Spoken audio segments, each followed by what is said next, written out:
My name is Michael Marino. I'm 32 years old. I've been sober for a little over 4 years now, and I'm currently a therapist here at Cornerstone. Well, before I came into the rooms, right before I came in, I was hospitalized. And before that, prior hospitalizations, I went from having a really good job to being homeless, jobless, no car, no money, about 200 pounds, and for me, that's pretty skinny. And I went through about 4 treatment centers in 3 months before I got sober. And it was just the insanity, just like the hamster wheel spinning. It was one of those things where I was like, I couldn't escape this my own. There was no way I was getting out of it on my own. I thought a lot about it. I got sober at 27. I thought I was going to join the 27 club, which is that age of, a lot of people dying. I would see normal people, like when I was out doing the shady stuff that we do, and I'm like, I'm never going to have that. I'm never going to be like that guy, picket fence, family, car, dog, and they're happy. I'm like, that's just, how are they doing that? That's not me. Like, I can't correlate like my life to ever being like that. That's so far off the radar for me. I don't know if what I would call was living, whether it was death, but it was some limbo in between where I was like, I'm not living, I'm dying, I'm not really living. I wish that I'm my worst enemy. I had faith that there was a light at the end of the tunnel. I definitely didn't see the light at the end of the tunnel. I just knew that, like Albert Einstein said, like I couldn't solve a problem using the same thinking used to create it. Like, I had that realization of, like, whatever I'm doing is obviously not working. Like, I keep getting into these situations, and my best thinking is what got me to that position. So I knew that, like, I had to do it differently. Whatever shape or form that came in, I had no idea. I had no idea off the jump, like, what that was going to look like. So I was just, like, at least willing to be like, okay, whatever you want me to do, whatever these people or anybody tells me to say, okay. Eventually. It didn't start like that.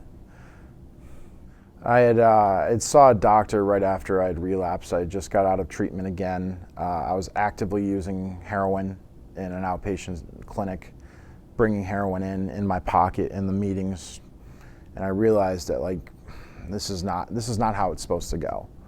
I saw this doctor. He prescribed me some medication, and a couple traumatic things basically happened where I took medication that put me into precipitated withdrawals. I had to get stretchered out of my mother's house and taken to the hospital. I'd have my mother and family see me get stretchered out of the house, taken an emergency ambulance to the hospital.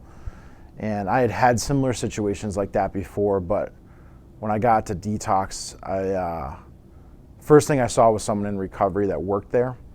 And the first thing they said to me was like, hey man, it can't hurt to try it a different way. Like, if you try it this way, it's not gonna leave you in a worse position. And I met some people that were in recovery, and they started saying things that I never saw anybody who was in recovery that worked in recovery. And I started to put, like, these dots together. I'm like, hey, these people are sober, long-term sobriety, and they're happy. And I couldn't put happiness and long-term sobriety in the same sentence. But it gave me hope when I saw others. I think that was really the turning point. I had been to treatment before when I saw nurses, and I remember going to a treatment center a month after I got kicked out, and I'll never forget the look on a nurse's face. Like, it was basically like, oh, Mike's back.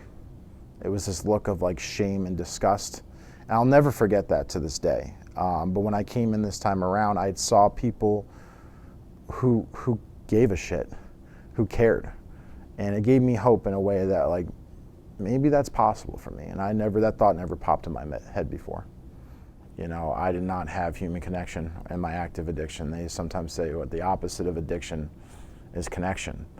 I did not have any connections. I was an isolator. I think I had a relationship with, some semblance, surface level with family, but isolation, withdrawal, and just the destitute lifestyle. Connection is by far, I think, one of the number one priorities. Having that sense of hope and trust and faith in that this process, and when you can see it working with other people, and not comparing myself to other people, being like, but hey, but like this person recovered, or this group of, like, okay, I don't care where they came from, but they were able to do it. So what do I have to do? Like, do I have to follow in their footsteps? Do I have to fake it till I make it? Whatever. Okay, I can see that. That's not something I see when I'm hanging around people in active addiction or alcoholism, you know? So it's definitely, it's up there. It's probably one of the number one priorities. I feel like it's a different life, honestly. It's night and day. Sometimes it feels like it was yesterday. Sometimes it feels like it was a different lifetime ago. I have connections with people that work. I have a job that trusts me. I have people that love and respect me. I love and respect other people.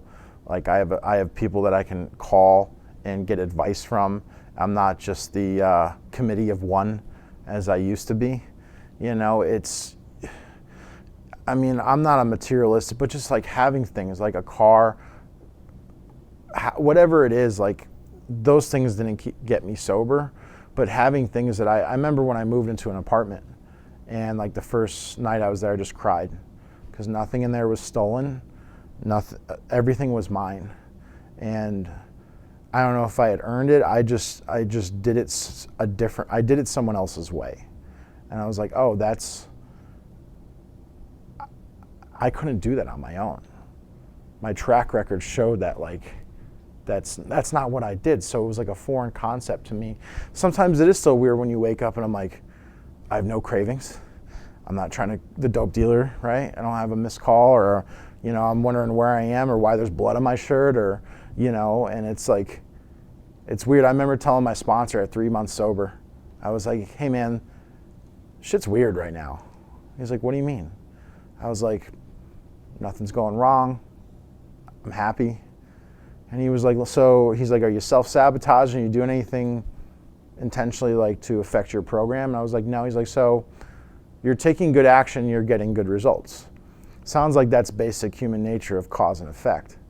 He's like, if you take shitty action, you'll get shitty results. Or if you take no action, you get no results. And that was my life for a long time. And it was just weird because normal to me, or what content or peace or serenity, whatever you want to call it, was a foreign concept. I self-sabotaged it so much, so when it did start to occur, when the voice quieted down in my head, I was like, all right, is this what people feel like? Is this normal? It's still, every now and then I have that thought where I'm like, this is my life now, and I wouldn't trade it for anything.